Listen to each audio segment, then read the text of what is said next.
The most painful thing was watching my wife prepare for an evening with her boss, Mark Diamond.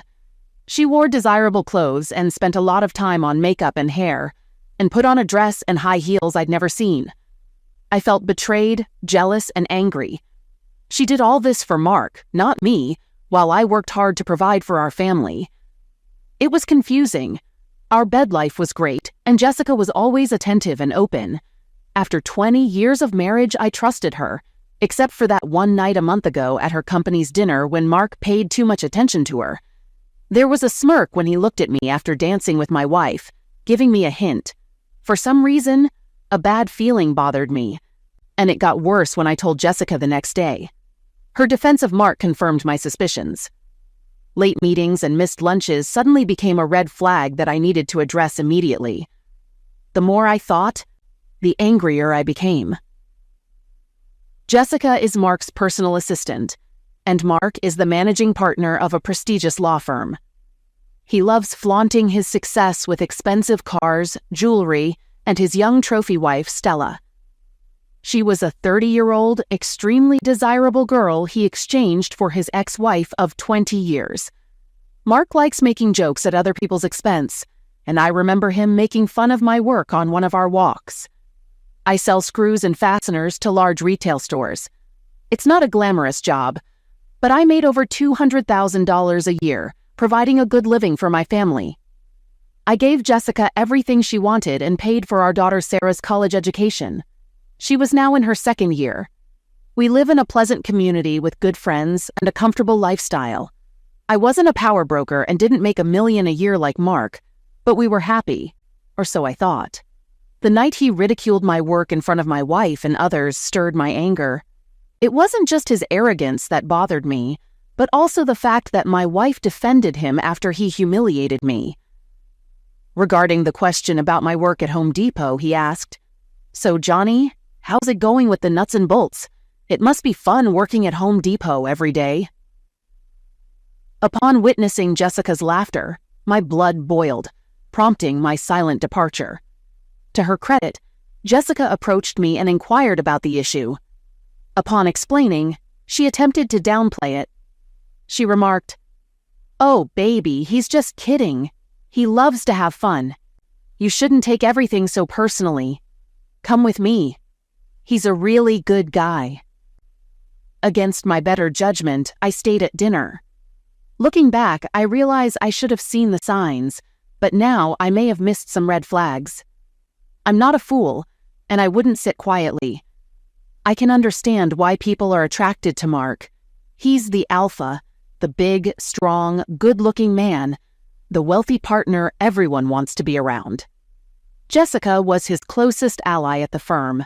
Everything was going well, despite his younger, handsome wife. For Mark, he wanted it all, including someone else's wife. Over the next week, I acted quickly to find out if I was crazy or if my intuition was correct. After 6 audio recording devices and 5 video cameras arrived, I began to implement my plan. The first camera went in the smoke detector in our bedroom. The next 2 captured different angles of the bedroom. The rest went in the master bathroom and living room. All cameras had live streaming and up to 8K recording, connecting wirelessly to a computer in the attic, controlled remotely via a phone app. The audio devices were unique, one in a pen next to the kitchen phone and the other discreetly in her car. Standard recording devices went in her 3 favorite purses and 1 behind our bed. With this setup, I should capture at least 90% of her conversations and activities in the house. I felt a sense of foreboding about the upcoming week as I prepared for a business trip. Jessica, as usual, showered me with love and made our time in bed unforgettable. Whenever I went on a trip, she would begin with lots of kisses and sweet talk, expressing her love and desire for me. Her closeness and love were something I cherished, and she never disappointed. She expressed, "I love you so much, and I love making love to you, honey." With tears in her eyes, she looked at me with a smile and said, "I love you too, baby. You are amazing, and I will love you forever." It was an incredible night, and I felt so close and in love with this woman that I was convinced she couldn't be unfaithful. I almost abandoned my plan to spy on her, but thankfully, I left everything as it was and embarked on my 2-night trip this week. I wanted to give her enough time in case something happened. We kissed goodbye, and by 6:00 p.m., I was on my way for the 3-hour drive to the hotel. The trip gave me time to reflect on the last 6 months of trying to find something else to do. Apart from 2 incidents with her boss, that smirk and his attempt to humiliate me, nothing changed. I smiled when I realized I was being foolish and paranoid. When I finally arrived at the hotel, I checked into my room, turned on my laptop, and relaxed on the king-size bed. It took a few minutes, and I checked my email for any work messages. Then I clicked on the link to the server in my attic to view the last 3 hours. I knew there wouldn't be much to see, but I needed to test the remote access system. I played the video at 3 times the speed until I saw my wife in the bedroom, then returned it to normal speed to enjoy watching my beautiful, desirable wife making a phone call. What I didn't expect was the phone conversation with Mark an hour after I left. The video camera captured the audio as I watched her lying on the bed talking to her boss. I could only hear her part of the conversation as I watched and listened to the videotape. She mentioned that I had left and she was all alone. She confirmed it would be 2 nights this time. They discussed when he could come, considering the risk of his wife asking about his whereabouts. She expressed excitement about the prospect and agreed to spend the night with him, expressing her desire to wake up next to him. After arranging the details, she reassured him that she was all his, and they exchanged words of affection. As I sat there in shock, I couldn't comprehend how we had just made passionate love, and now, an hour later, she was inviting him to spend the night. It left me questioning who this woman truly was.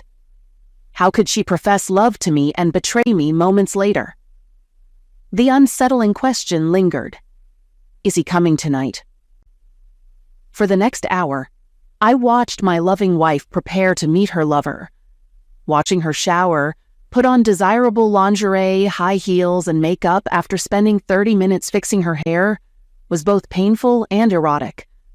I always knew she was a passionate being, but she never dressed like that for me. Anger and jealousy consumed me as I realized she was doing it all for Mark, not her faithful husband. It was hard to believe.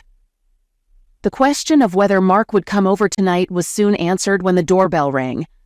I observed Mark walking into my house and sharing a deep kiss with Jessica in real time, as captured by the video camera.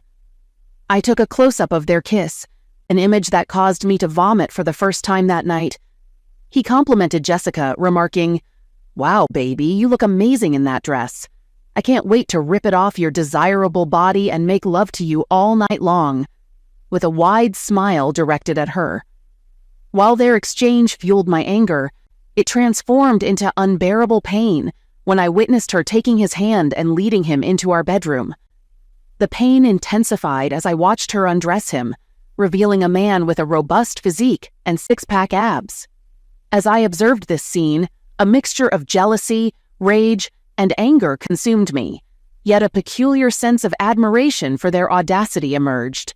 After the second bout of vomiting, I endured listening to them engage in personal activities for the next hour. Realizing my marriage was over, I acknowledged that I shouldn't have allowed it to bother me, but their conversation proved to be the most painful part of the night. As they lay together, he initiated a dialogue. He mentioned my absence, noting that my husband was away for a few nights, making her all his for the next 2 days. She responded with enthusiasm, expressing her thrill that he could stay the night, and how she had wanted to wake up next to him for so long. She confirmed her affection, stating that she loved being with him. He continued with anticipation, expressing his excitement about having her over and over again all night, while her husband worked hard. In a moment of self-awareness, she remarked on the situation, calling it foolish. She reminded him to behave, stating that she loved her husband, and he was a good person. He questioned their affair, asking why she let him have closeness with her. He mentioned that they were both married, and they should just enjoy the time they had together. She agreed, saying it made sense. He confessed his feelings, stating that she gave him more love and affection than his wife or any other woman he had been with. For him, it was more than just closeness. He loved the way she made him feel, Jessica. This revelation caused deep hurt, as the love he spoke of was supposed to be exclusively for me. I continued to witness their interactions as they hugged, kissed, and talked. In another exchange, Mark asked if her husband satisfied her as much as he did. He acknowledged that her husband was a wonderful lover, but claimed that he was not like her. He asserted that she did things to him that he couldn't explain. Overwhelmed with sadness, hurt, and a profound sense of loss, I turned off the computer. Unable to endure this betrayal in my home and bed, I decided to stop listening. After grappling with anger for several hours and experiencing insomnia, I came to the realization that a future filled with pain and the pursuit of revenge awaited me. Upon returning home, everything appeared normal, filled with love and respect, as if nothing had transpired. Jessica greeted me with a big hug and lots of kisses, acting as though nothing had occurred during my absence. However, the love I had always felt for her had transformed into disgust, causing me to shudder at her kiss. Despite my inner turmoil, I played the role of an actor convincingly, striving to appear as normal as possible. I gathered all the recordings and videos, creating copies in the cloud for backup, and crafted an encrypted file on my computer. Over the next 2 weeks, I ensured that every moment Jessica spent with me was purposeful. I kept her busy, deliberately preventing any opportunity for quickies or late-night encounters. She even inquired about my next trip, a clear indication that they desired my absence. One morning, while she was driving to work, I overheard their conversation. "When will your husband leave town again?" "I'm not sure, but I'll find out. It's got to happen soon, baby." Aware of their intentions, I strategically planned a one-night trip to ensure he would come while I was away. The plan started taking shape that same evening as I watched a movie on TV. My cheating wife asked, "Darling, when is your next trip?" Attempting to control my anger, I responded in a joking voice.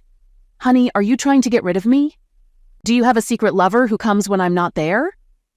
She maintained her composure, showing no signs of guilt. "Do not be silly. I like it when you're home. I hope you don't have to leave, and I'm wondering if your travel has been cut back." "No, sorry, honey. My job still requires me to travel. Yes, I have an evening appointment next Tuesday, and I'll be back sometime on Wednesday," I said in a convincing tone. "I hate it when you leave.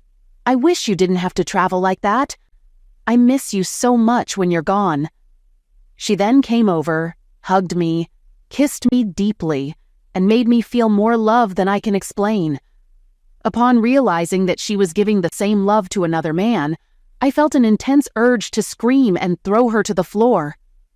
However, I maintained my composure and continued to work as usual, knowing that my plan would be put into action the following week. On Tuesday, I packed up for the trip, and Jessica and I had our last session of lovemaking. She kissed me wonderfully before I left that night, and I wondered if she had seen the sadness in my eyes when I looked at her one last time. I noticed her expression change, but I wasn't sure what she was thinking. Instead of leaving town, I returned to my office and parked my car. I then went back to my desk to work late, which was not unusual, and the few people who were there never questioned my arrival. At approximately 7:30, the video camera turned on as Mark entered my house and tenderly kissed my soon-to-be ex-wife. Again. It was showtime. I used a phone app to turn off the video camera, stashed my cell phone in a drawer to avoid GPS tracking. Leaving the office quietly, I grabbed my folding electric bike from the car trunk. The electric motor allowed speeds up to 30 mph, covering 50 miles on a single charge. Wearing a black hoodie, I made sure no one noticed and silently biked the 12-mile journey back home. The idea behind the bike was stealth, enabling me to return home quietly and unnoticed. Within 20 minutes, I parked the bike behind the house, entered through the open backsliding door I left, and stood quietly to ensure I wasn't discovered. Listening for sounds from the bedroom, I confirmed they were occupied and my arrival wasn't known. I fetched a short-barreled rifle and an aluminum bat from the closet, placing the rifle outside the bedroom and holding the bat. Quietly opening the door to the candlelit room, their noise covered my approach. Without hesitation, I walked to the bed and delivered a strong blow to the side of his head. The dull thud of metal hitting flesh was overshadowed by the 250-pound man hitting the floor. Grabbing the rifle and turning on the light, Jessica realized what was happening. Looks like stunned and in shock, she screamed, "Oh God, no! Please no! This can't be true! Why are you here? You should be away! Why are you with another man in my bed?" That's a better question. Now shut up and pay attention. The big man, semi-conscious, sat against the wall with blood dripping from a 6-inch wound caused by a metal bat. Watching him regain consciousness, I pointed the rifle at him. "Damn it, this hurts! Why did you do that, dude? Are you kidding? You have closeness with my wife in my bed, and you think I won't react? What are you going to do?" He nervously looked at the rifle I was pointing. "Are you worried, big man? Are you afraid I will hurt you? I know what you two did behind my back, and today is payback. I'm gonna do away with you, Mark. Tonight, you will die." Teasingly, I continued, "Everything you worked for will disappear. I hope it was worth it, prick.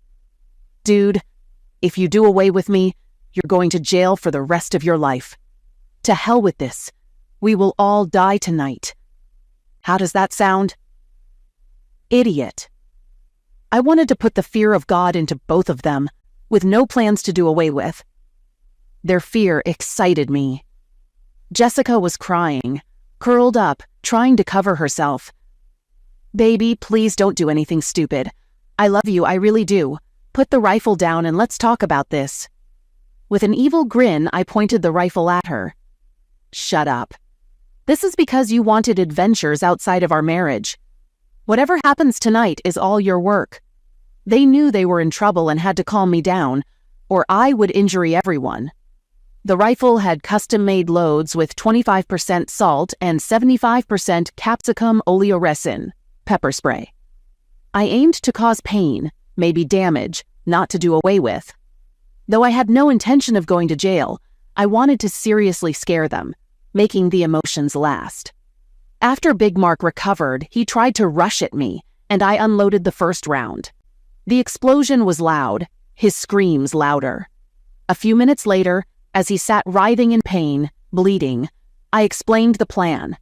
Kicking him to get his attention, I looked at my soon-to-be ex-wife. "Listen to me, and you too, my cheating wife.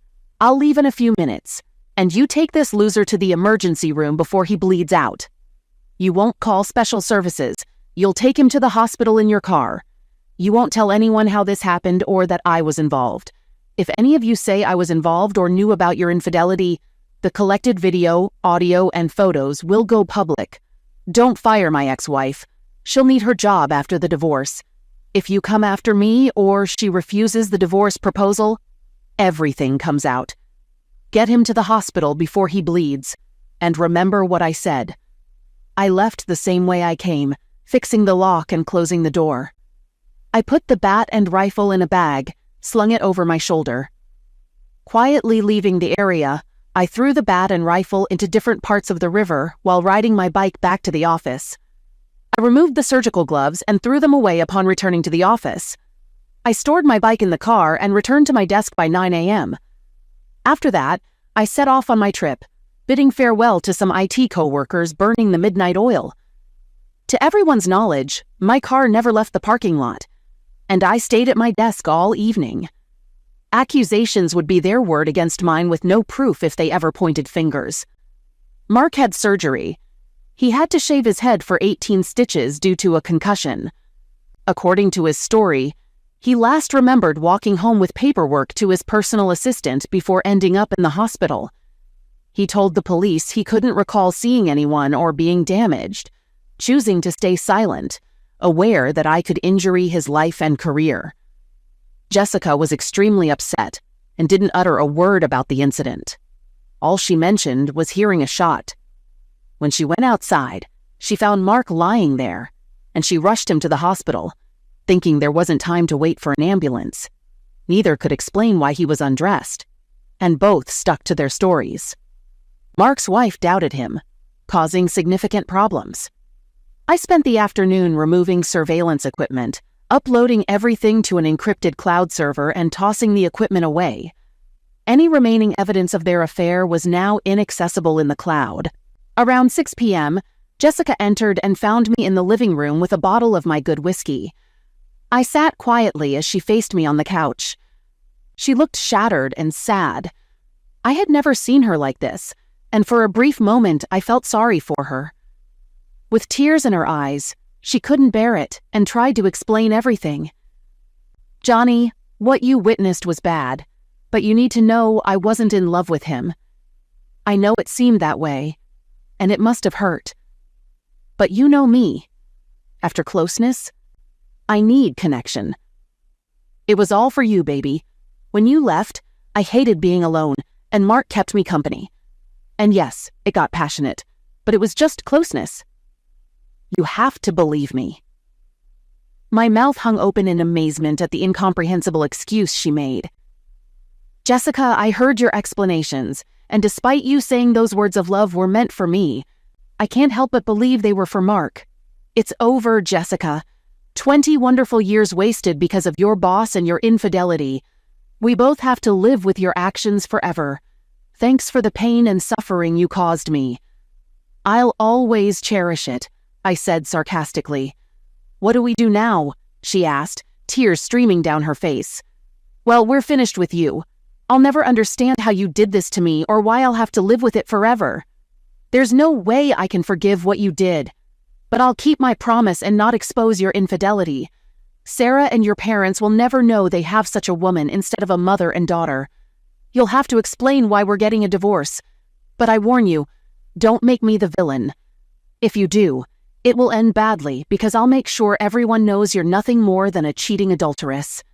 I'm putting the house up for sale, and in the meantime, you need to find a place to stay. Since you ruined everything, you need to move out. I'm not asking. This is what you'll do. Let me know where to send the divorce papers. Sign the papers and don't resist the divorce. Otherwise, it will be painful for you and your boyfriend." Crying into her hands, she tried to speak. "He's not my boyfriend, and I don't love him. Can't we figure this out? Is there anything we can do? I know it's too late after what I did, but I can't live without you. And I'll do anything to keep us together. I never wanted to lose you. Please don't leave me. Jessica, if it had only been about closeness, we might have had a chance to mend things through counseling or separation. But what really ended my love for you was that you shared a love with him that was supposed to be just for me. The words you spoke to him destroyed us and everything I felt for you. No, I'll never forget or forgive your betrayal. I never want to see or talk to you again. After the divorce is finalized, you'll vanish from my life forever." After hours of pleading for forgiveness, she left the next morning, staying with her parents until the house was sold. During the following week, the police interrogated me, trying to make me admit involvement. I hired a lawyer, informing them that without evidence, I wouldn't answer questions without a warrant. With no proof and an alibi, they left me alone. The incident was eventually reported as a random burglary and assault. Jessica and her family called, begging me to reconsider. I was told she loves me, can't live without me, and is sorry. They urged counseling, but I stopped answering calls, changed my number, and cut all ties. Yes, the loss was devastating. Every second of separation was painful, but I couldn't come to terms with her betrayal. Jessica, a 42-year-old single mother, lived on her salary in a one-bedroom apartment. The pleasant life she once enjoyed was gone. Her daughter and family blamed her for the failed marriage. Now alone, Mark was more focused on saving his own marriage. Treated poorly at work, Jessica was blamed for Mark's physical and marital problems. Unable to work together, She was transferred to an administrative role with the same pay. Her new job was dull, and she lost her prestigious position working with one of the partners. News spread that she was one of Mark's ex-girlfriends, and she was treated accordingly. With a job she despised, no prospects for promotion, no friends, no husband, and a family blaming her for the divorce, she sank into depression. She cried every night, missing Johnny intensely. Her heart ached constantly, and thoughts of her actions haunted her. Sarah tried to help, but it seemed irreversible. Jessica neglected herself, eating poorly and drinking heavily, claiming without Johnny, she had no reason to worry. When Sarah sought advice from her father, he sympathized, but never reconciled. Stella orchestrated Mark's misery, making him pay for his infidelity. She dated younger men, keeping Mark around to cover expenses. Although they appeared together at events, they led separate lives. Mark would never have closeness again and would never find love for the rest of his life. He'd always remember when his life changed due to his desire for someone else's wife. He was incredibly angry with me and wanted to injure me in the worst way possible. However, nothing happened for months. Later that year, I was having a drink with my colleagues when I was attacked and battered outside the bar. My friends came to help, but the attackers left before the police arrived. I spent 2 days in the hospital with broken ribs and 20 stitches. I believed they intended to do away with me, and if it weren't for my friends, they might have succeeded. I knew it was revenge for Mark, and I wasn't surprised at all. 6 weeks later, feeling much better, I called Mark's office. "Mr. Diamond, please," I told his secretary. "Sorry, he's at a meeting. Can I take a message?" "Yes. Tell him to meet me at 01 o'clock this Friday at the French Deli across the street." "I'm sorry, sir. I don't schedule appointments with Mr. Diamond. Just leave a message. Write it down. Friday, 01 p.m. French Deli. Be there alone, Johnny. Just give it to him and he'll understand what it means. Thank you." Seated at a table facing the door, I waited for Johnny. When he walked in alone, I motioned for him to sit. "What do you want?" he asked. Ignoring his outburst, I said, "Thank you for coming. Your people did a good job, but they didn't follow through because you ignored my warning. You forced me to act." Handing him a folded paper, I said, "Here's a link to a website created just for you. It operates from Syria with backup servers. It's untraceable. You're screwed. Check it out when you get back to your office." I omitted Jessica's face. She shouldn't pay for your sins. After viewing the site, think about how your life will change. His anger grew. "You've already ruined my life. Just stop it or we'll vanish. That's why we're here. I want to end this. You took away the most precious thing in my life, my wife. You ruined our 20-year marriage and I can't let you go free. I risk being destroyed, but I'll avenge the thrashing your people gave me." "Okay, calm down. What do you want?" "2 things that are not subject to discussion. You will stop any retaliation against me or anyone I know, including Jessica. You will deposit $1 million into this account by the end of the day on Friday. If the funds are not in the account by 09 p.m. on Friday, I will take action. So this paltry amount I'm asking should be considered a gift. If I agree, how do I know that you still won't destroy me? I'm a man of my word. Trust me. I will say this. If you don't do this, then there is a 100% chance that this site will become famous by Saturday morning. I hope you suffer for the rest of your life for what you did to my happy marriage." The money was transferred. We sold the house and divided the property. Jessica had enough money to live a comfortable life if she continued to work or found another husband.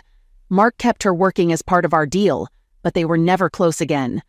Jessica never remarried, rarely dated, and lived with the pain she caused both men. She had lost her marriage and the love of the man she wanted to be with for the rest of her life, and now found herself alone and depressed. She died before her 50th birthday, a broken, sad woman. Only her daughter Sarah was present at the ceremony to scatter the ashes. Johnny continued to work for several more years and retired to a small town on the ocean. He married a nice woman who liked him mentally, but he could never replace the special love that only Jessica could give him. He never spoke to her again, and only heard about her from Sarah, whom he adored. They talked every day and remained close, but Sarah rarely mentioned her mother because she knew her father still loved her and did not want to awaken his pain. Jessica's passing away saddened him, but it also brought final relief to the deep sadness he had kept locked away.